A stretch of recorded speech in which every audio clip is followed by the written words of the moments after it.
Buonasera, buonasera a tutti, buon fine settimana a questo punto. Cominciamo questo fine settimana con una preghiera che anticipa la lettura e lo studio di Atti, capitolo 27, riferito al viaggio missionario che fa Paolo. Signore che sei nei cieli, Signore Padre della natura, tu che hai sedato la tempesta, tu che hai suscitato le tempeste nella storia dell'umanità, e la tempesta sedata nella storia di Paolo e di altre persone che si sono trovate in questa difficoltà. Signore, a te sia la lode. A te sia la lode, Signore, perché tu dai e tu togli. Benedici questo nostro studio, Signore. Facci capire che tu dai e tu togli, facci comprendere che le tempeste sono una caratterizzante della nostra vita, ma tu sei lì sempre a vigilare, sei lì sempre a benedire, Signore. Allora sia benedetto il tuo nome, sia benedetto il nome di Gesù Cristo, Signore. Nella tempesta come nella bonaccia, nel mare bello azzurro, nel mare limaccioso, sia benedetto il tuo nome, Signore. Nel mare della nostra vita, lode a te, o Signore, e lode al nome di Gesù Cristo. Amen. Ecco dunque che affrontiamo il capitolo con questo titolo: quando la tempesta arriverà, perché la tempesta arriva. Non possiamo credere che la nostra vita sia senza tempeste. E allora, quando la tempesta arriva, noi possiamo trovare in Dio il rifugio, in Gesù Cristo il rifugio. Noi possiamo sperimentare continuamente che Gesù è il nostro rifugio, che Dio ha dato Gesù perché sia il nostro rifugio. E Lui è il rifugio anche quando abbiamo il bisogno di concentrarci, di trovare la soluzione dei problemi. Lui dà saggezza, il buon senso di Paolo, il buon atteggiamento nei confronti delle cose che accadono sarà un'altra delle caratteristiche dell'apostolo che noi vedremo, un apostolo che ha anche degli amici, un apostolo che si fa apprezzare, si fa stimare, si fa amare per il suo buon senso, per la sua intelligenza, per la sua sensibilità. E allora troveremo anche la storia di un amico di nome Giulio questa sera nel capitolo.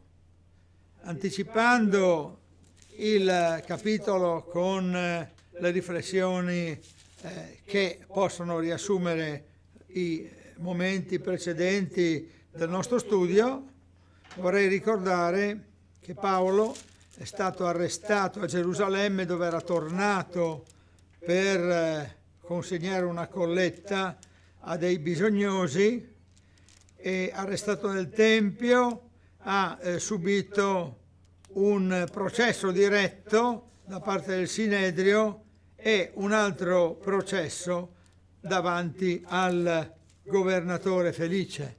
Sostituito quest'ultimo da Festo, ha subito un ulteriore processo da Festo e, essendosi appellato a Cesare, ha avuto come cittadino romano il diritto di andare davanti a Cesare, cioè a Roma. Ecco dunque che Paolo sta partendo per Roma. È un viaggio missionario. Quello di Paolo non è un viaggio di fuga dai giudei per non essere da loro ucciso come essi avrebbero voluto, ma è un viaggio missionario. Leggiamo il capitolo 27 e lo accompagniamo anche da alcuni salmi, alcuni passi dal libro dei Salmi che potrebbero essere stati forse anche un elemento consolatorio per molte generazioni di credenti che hanno accompagnato la lettura di questo capitolo con i Salmi, che si sono trovati nelle tempeste della loro vita. Vorrei subito andare al testo del numero 27, dunque.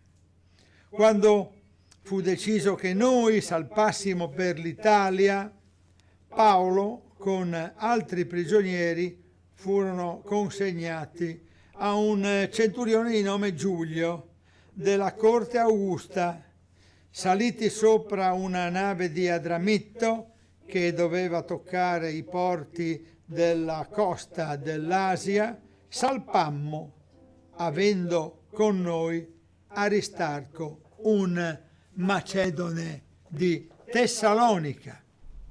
Il giorno seguente arrivammo a Sidone e Giulio, usando benevolenza verso Paolo, gli permise di andare dai suoi amici per ricevere le loro cure. Poi, partiti di là, navigammo al riparo di Cipro, perché i venti erano contrari, e attraversato il mare di Cilicia e di Panfilia, arrivammo a Mira di Licia. Il centurione, trovata qui una nave alessandrina che faceva vela per l'Italia, ci fece salire su quella. Navigando per molti giorni lentamente giungemmo a fatica per l'impedimento del vento di fronte a Cnido. Poi veleggiammo sotto Creta al largo di Salmone e costeggiandola con difficoltà giungemmo a un luogo detto Bei Porti, vicino al quale era la città di Lasea. Intanto era trascorso molto tempo e la navigazione si era fatta pericolosa, poiché anche il giorno del digiuno era passato. Paolo allora li ammonì dicendo: uomini, vedo che la navigazione si farà pericolosa, con grave danno non solo del carico e della nave, ma anche delle nostre persone. Il centurione però aveva più fiducia nel pilota e nel padrone della nave che non nelle parole di Paolo.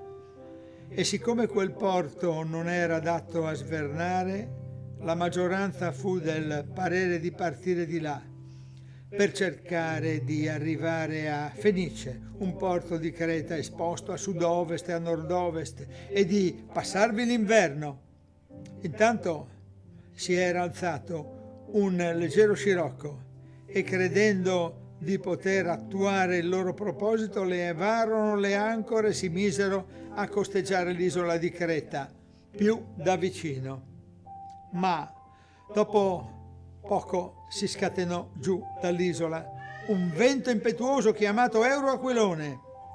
La nave fu trascinata via e, non potendo resistere al vento, la lasciammo andare ed eravamo portati alla deriva, passati rapidamente sotto un'isoletta chiamata Clauda. A stento potemmo impadronirci della scialuppa. Dopo averla issata a bordo, utilizzavamo dei mezzi di rinforzo, cingendo la nave di sotto e tenendo di finire incagliati nelle sirti, calarono l'ancora galleggiante e si andava così alla deriva. Siccome eravamo sbattuti violentemente dalla tempesta, il giorno dopo cominciarono a gettare il carico. Il terzo giorno, con le loro proprie mani, buttarono in mare l'attrezzatura della nave. Già da molti giorni non si vedevano né sole né stelle, e sopra di noi infuriava una forte tempesta, sicché ogni speranza di scampare era ormai persa. Dopo che furono rimasti per lungo tempo senza mangiare, Paolo si alzò in mezzo a loro e disse: «Uomini, bisognava darmi ascolto e non partire da Creta per evitare questo pericolo e questa perdita. Ora però vi esorto a stare di buon animo, perché non vi sarà perdita della vita per alcuno di voi, ma solo della nave. Poiché un angelo del Signore, al quale appartengo e che io servo, mi è apparso questa notte, dicendo: Paolo, non temere, bisogna che tu compaia davanti a Cesare, ed ecco, Dio ti ha dato tutti quelli che navigano con te.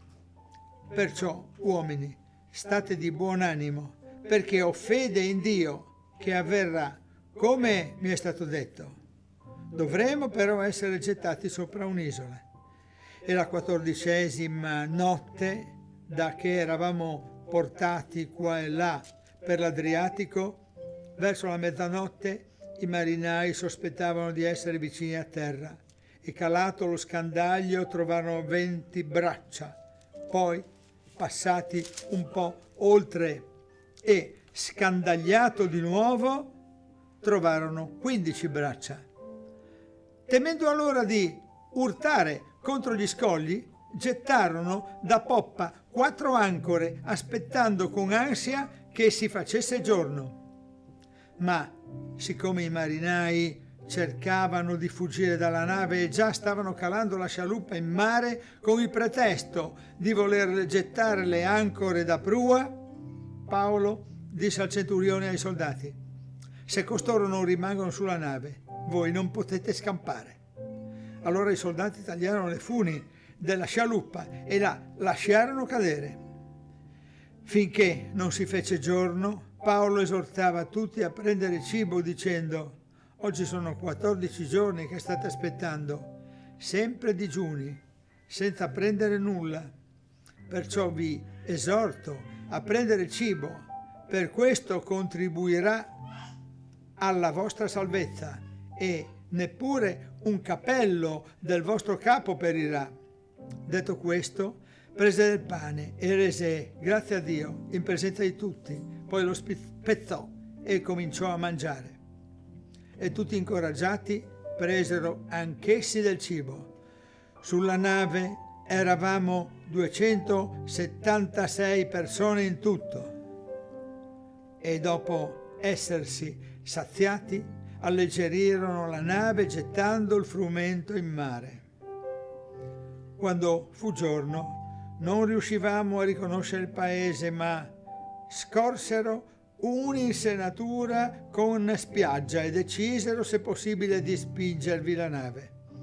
Staccate le ancore, le lasciarono andare in mare. Sciolsero al tempo stesso i legami dei timoni e, alzata la vela maestra al vento, si diressero verso la spiaggia. Ma, essendo incappati in un luogo che aveva il mare dai 2 lati, vi fecero arenare la nave, e mentre la prua incagliata rimaneva immobile, la poppa si sfasciava per la violenza delle onde. Il parere dei soldati era di uccidere i prigionieri perché nessuno fuggisse a nuoto, ma il centurione, volendo salvar Paolo, li distolse da quel proposito e ordinò che per primi si gettassero in mare quelli che sapevano nuotare per giungere a terra, e gli altri chi sopra tavole e chi su rottami della nave. E così avvenne che tutti giunsero salvi a riva.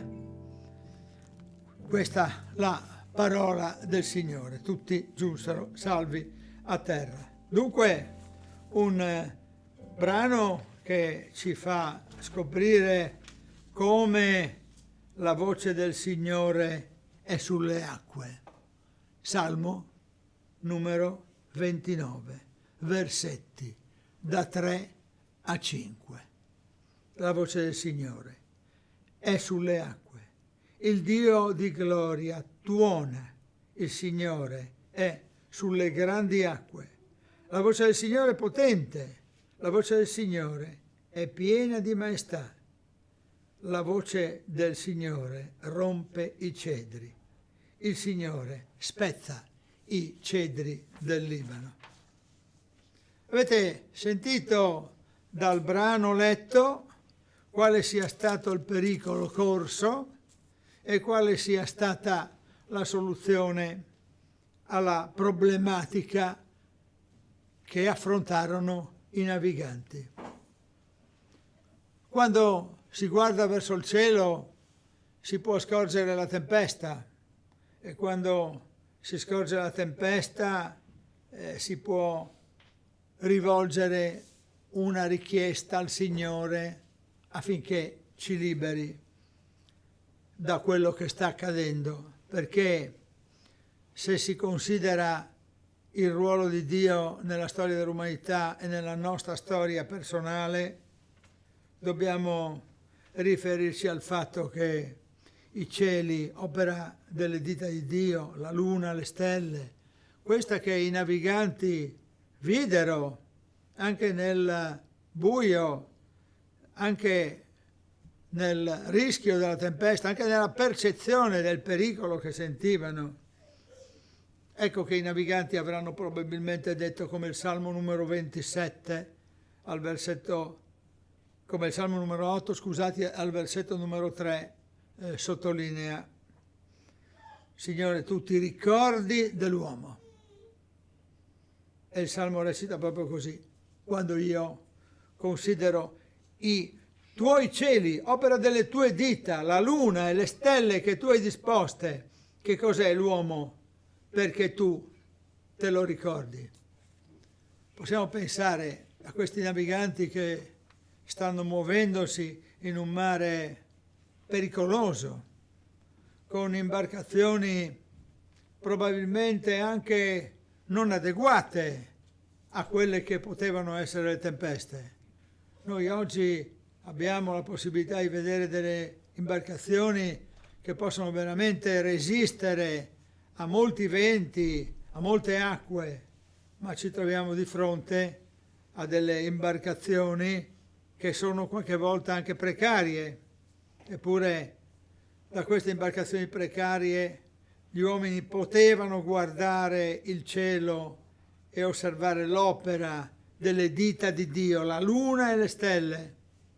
Ma è veramente poca cosa l'uomo che grida, che cerca una risposta quando si trova nella tempesta.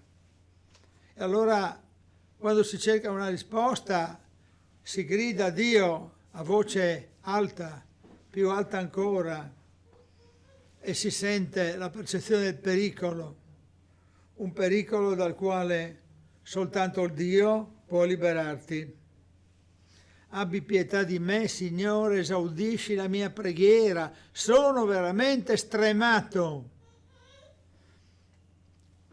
Senza acqua, senza cibo, ma io grido a te, Signore, e posso avere la soluzione del problema. Come probabilmente i naviganti di tutti i tempi storici che credono nella potenza di Dio hanno potuto dire, richiamando il Salmo numero 4 al versetto numero 1, sentite il testo: quando io grido, rispondi mio Dio, della mia giustizia.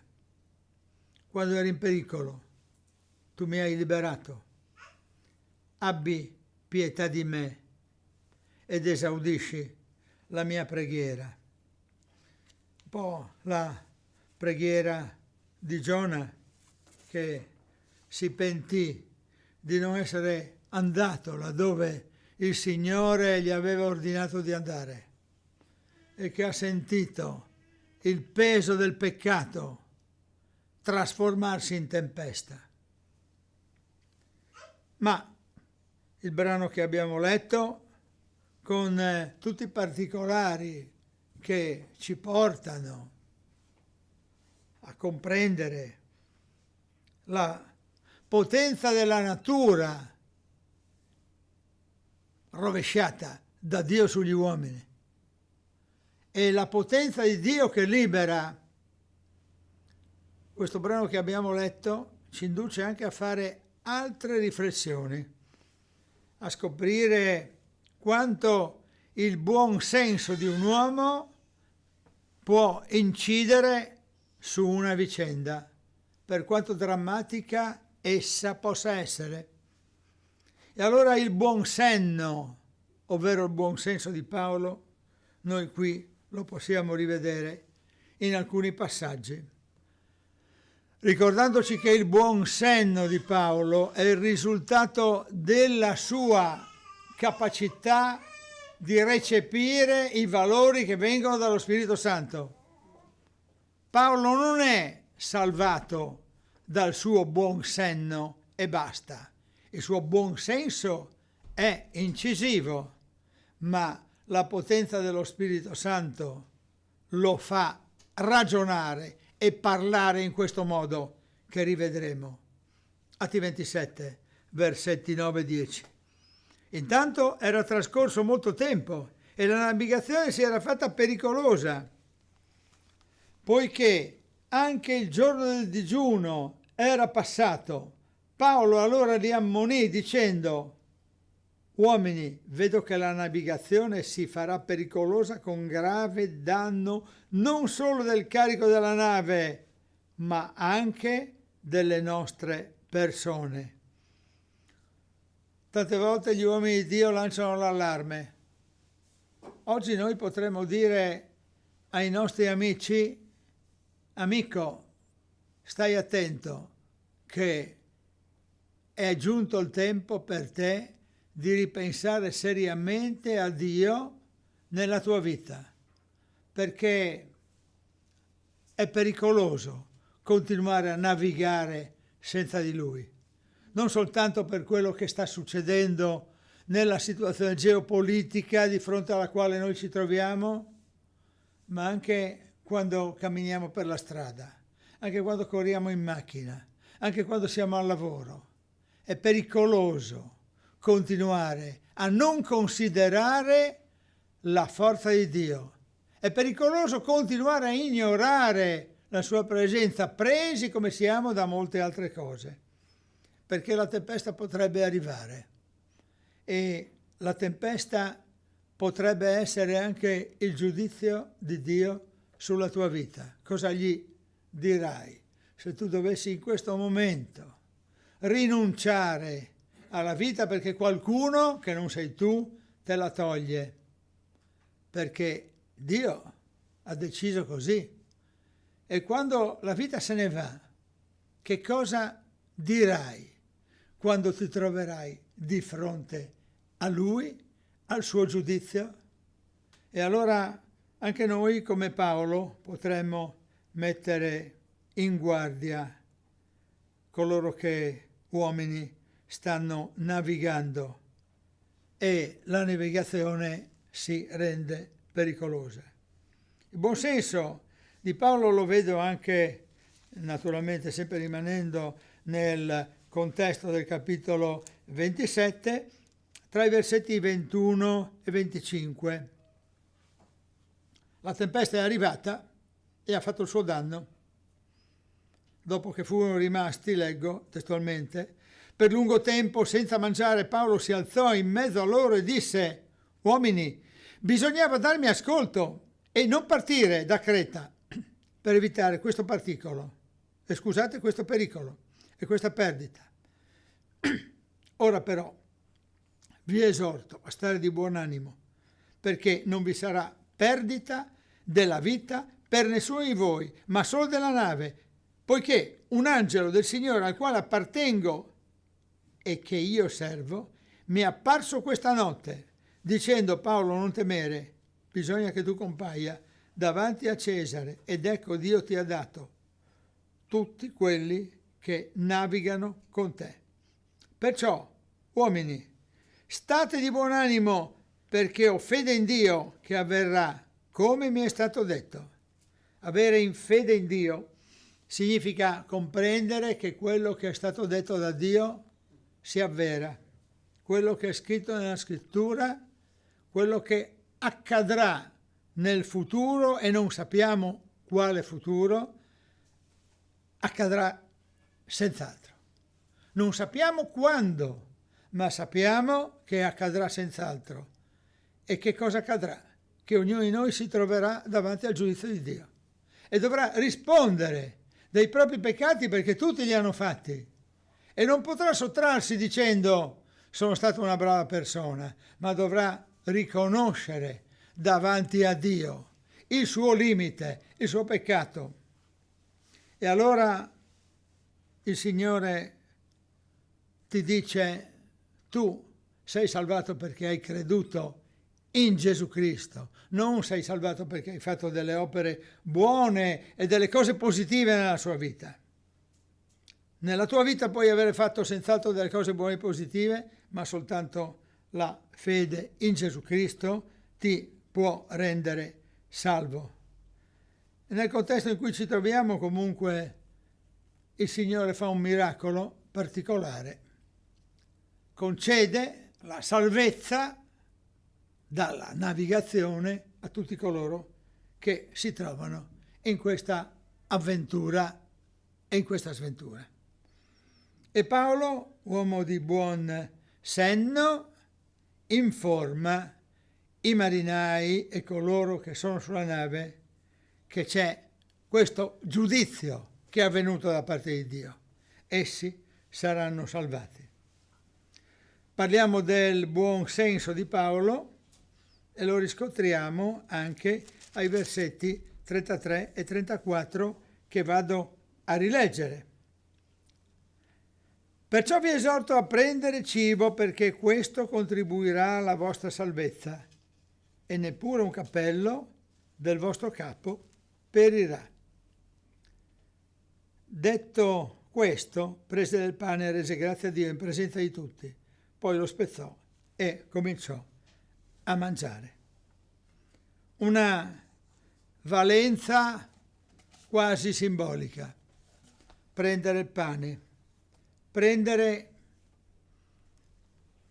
consapevolezza che è questo il momento di rendere gloria a Dio, Dio che ti salva dalla tempesta. Tu lo incontri con questo piccolo pezzo di pane che richiama quasi l'idea di una cena del Signore, così come avvenne all'inizio tra Gesù e i suoi apostoli. Ma questa non è una cena collettiva, è quasi un intimo trasporto di Paolo in un ambito che è sovrannaturale. La concretezza dell'azione di Dio si è svolta, la salvezza è avvenuta, ma c'è anche un bisogno corporale, e il bisogno corporale è quello di assumere il cibo, perché senza il cibo non si può continuare la navigazione. Senza il cibo spirituale della parola di Dio, questa che abbiamo letto questa sera, questa che ognuno di noi può leggere e deve leggere spontaneamente per suo conto durante la sua giornata, stabilendo dei momenti di lettura, senza questo cibo spirituale non si completa l'azione dell'incontro con Dio. La salvezza non deriva dal fatto che io sono bravo a leggere molte pagine, ma la completezza è la lettura della parola di Dio, perché solo attraverso la lettura della parola di Dio noi possiamo nutrirci e possiamo continuare la navigazione. Uomo di buon senso, Paolo, uomo che ci richiama anche il Salmo numero 77 con le sue osservazioni. I versetti sono dalle 16 al 19. Le acque ti videro, Dio. Le acque ti videro e furono spaventate, anche gli oceani tremarono. Le nubi versarono diluvi di acqua, i cieli tonarono e anche le tue saette guizzarono da ogni parte. Il fragore dei tuoni era nel turbine, i lampi illuminarono il mondo, la terra fu scossa e tremò. Tu apristi la via in mezzo al mare, i tuoi sentieri in mezzo alle grandi acque, e le tue orme non furono visibili. Un altro aspetto che possiamo esaminare questa sera è l'effetto positivo che i comportamenti positivi hanno nei confronti di uomini che possono non conoscere appieno il messaggio di Dio. Qualche volta è importante anche avere degli amici, e gli amici li possiamo avere nel mondo di coloro che credono nella parola di Dio, li dobbiamo avere nel mondo di coloro che credono nella parola di Dio, ma li possiamo avere, li dobbiamo avere anche nel mondo di coloro che sono ancora alla ricerca, o forse che non ricercano assolutamente, ma che potrebbero ricercare, proprio perché i nostri comportamenti li inducono ad andare in quella direzione. E allora voglio presentarvi ancora una volta un uomo di nome Giulio, è un ufficiale dell'esercito romano, è un centurione, è un ufficiale importante che deve accompagnare Paolo a Roma. La sua benevolenza la vediamo al versetto 3 di questo nostro capitolo 27 e lo vado a rileggere. Il giorno seguente arrivammo a Sidone e Giulio, usando benevolenza verso Paolo, gli permise di andare dai suoi amici per ricevere le loro cure. Il centurione, che sa che Paolo ha degli amici e vuole metterlo in contatto con i suoi amici, il centurione che è attento alla condotta di Paolo, ha visto il suo buon senno, ha compreso il suo buon senso, forse ha sentito qualche cosa di molto di più. E così, ai versetti 42-43, così si comporta. Il parere dei soldati era di uccidere i prigionieri perché nessuno fuggisse a nuoto, ma il centurione, volendo salvare Paolo, li distolse da quel proposito e ordinò che per primi si gettassero in mare tutti quelli che sapevano nuotare per giungere a terra, e gli altri sarebbero poi giunti attraverso mezzi di supporto, soluzioni come quello di pezzi di legno della nave. La benevolenza di Giulio, rendersi conto di avere un amico prezioso, un ospite prezioso a bordo della nave, significa essere in grado di capire come poter fare per utilizzare al meglio i suggerimenti di quell'ospite prezioso. Noi oggi abbiamo un ospite prezioso sulla nostra nave della nostra vita, che sta navigando in acque per qualcuno molto calme, per qualcuno molto limacciose, per qualcuno molto tempestose. Ma l'ospite sulla nostra nave c'è. L'ospite sulla nostra nave è Gesù Cristo. Se sappiamo incontrarlo, se sappiamo cercarlo, se sappiamo chiedergli i suoi consigli, la nostra navigazione sarà sicura, anche quando la tempesta arriverà. Ci lasciamo con questa riflessione questa sera e con una preghiera che ci accompagna. Sì, Signore, quando la tempesta arriverà,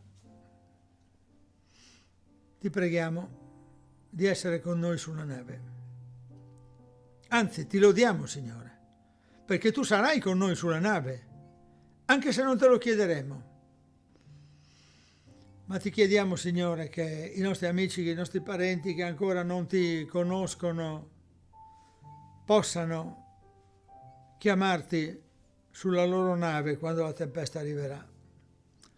Ti preghiamo, Signore, perché tutte le persone che sono entrate in questa sala in questi anni possano riconoscere che tu sei il vero marinaio che non fugge davanti al pericolo, marinaio che si mette accanto a noi, marinaio che seppe un giorno nella Galilea e nel Mar di Galilea sgridare i venti, i mari e dire taci, suscitando la meraviglia di coloro che erano lì e che dissero: chi è costui che anche i venti e il mare gli ubbidiscono? Chi è costui? Costui è il Re dei Re, il Signore dei Signori. Lode a te, Signore, perché tu sei il Re dei Re, il Signore dei Signori, il Re dei marinai, il Re del mare, il Creatore del mare. Lode a te, Signore, Creatore di tutto quello che ci circonda. Dacci la lucidità per capire, in un proseguo di navigazione fatta di maturità, quanto stiamo vivendo. Facci capire, Signore, quanto prezioso è il tuo essere nocchiero della nave della nostra vita. Faccelo capire ogni momento, Signore, perché qualche volta noi ce lo dimentichiamo. Facci essere marinai insieme a te, Signore. Te lo preghiamo nel nome di Gesù Cristo e ti lodiamo perché il cielo, le stelle, le nubi, il vento, tutto è stato creato da te.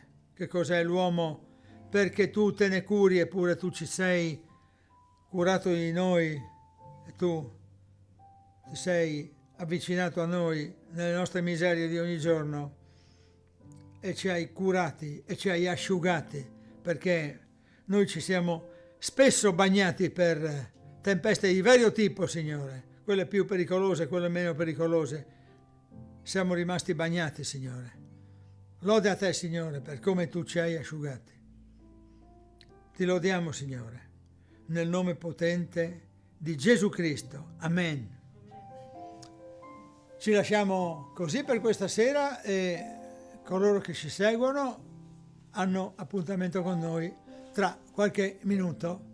Buona serata, arrivederci al prossimo capitolo che sarà appunto Atti 28. Paolo giungerà nell'isola di Malta e anche qui farà dei potenti miracoli perché il marinaio è sempre accanto a lui. Buona serata.